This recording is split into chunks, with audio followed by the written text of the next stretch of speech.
जायशा, सुनो। जी बोले।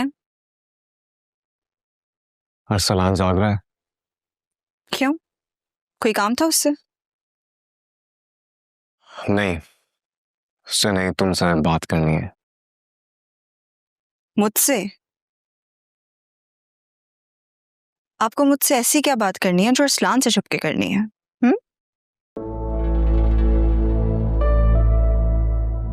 जायशा, क्या तुम अरसलान से शादी करके खुश नहीं हो?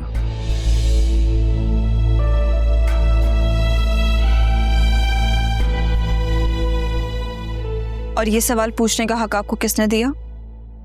तुमने। क्योंकि एक बार फिर से तुम अपने फायदे के लिए मुझे यूज करना चाहती हो। गलत फहमी है आपकी, मैं ऐसा कुछ नहीं कर रही। अच्छा, तो फिर ये रोज मेरी पसंद के खाने क्यों बनवाती हो तुम? सिर्फ अरसलान को चिढ़ाने के लिए ना? ये मुझे वैल्यू देना नहीं है तो और क्या है सायशा? सुफियान, मुझे लगता है खुशफहमी है ये आपकी।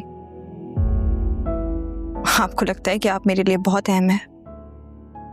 शायद यही तो सबसे बड़ा वहम नहीं है आपका। मैं ऐसी कोई हरकत नहीं करूंगी जिससे अरसलान को ये लगे कि मैं उसको चढ़ा रही हूं। वैसे हाँ, एक बात जरूर है, मैं लोगों के दिमाग में ये बदगुमानी नहीं देना चाहती कि मैं आपसे अभी तक नाराज हूं।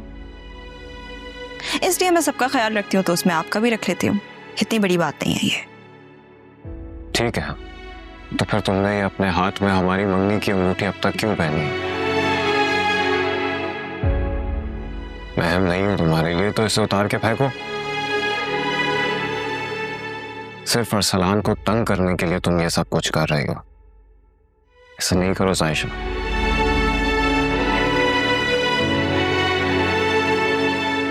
देखो, मेरी बात सुनो। मैं जानता हूं अरसलान तुम्हारे साथ मिसबिहेव कर रहा है, लेकिन उसके मिसबिहेव करने की वजह भी तो तुम ही क्रिएट कर रही हो ना।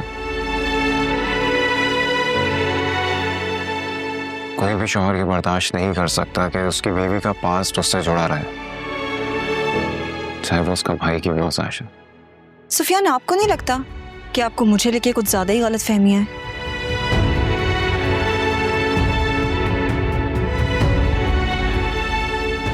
ये अंगूठी मैंने आपकी मोहब्बत में नहीं बल्कि आपकी नफरत में पहन रखी है। क्योंकि जब जब मैं इस अंगूठी को देखती हूँ ना, मुझे याद आता है कि आपने किस तरह मेरी मोहब्बत को जलील और रुस्वा किया और किस तरह आप मेरी मोहब्बत का मान ना रख सके। अखां विच हंजू मेरी, सोचां विच यादां तेरी, ऐ सारे पल किवें कटनियां। रुक जांदी सावां मेरी, तकदी जे रावां तेरी, परछाइयां विच तैनू लभदी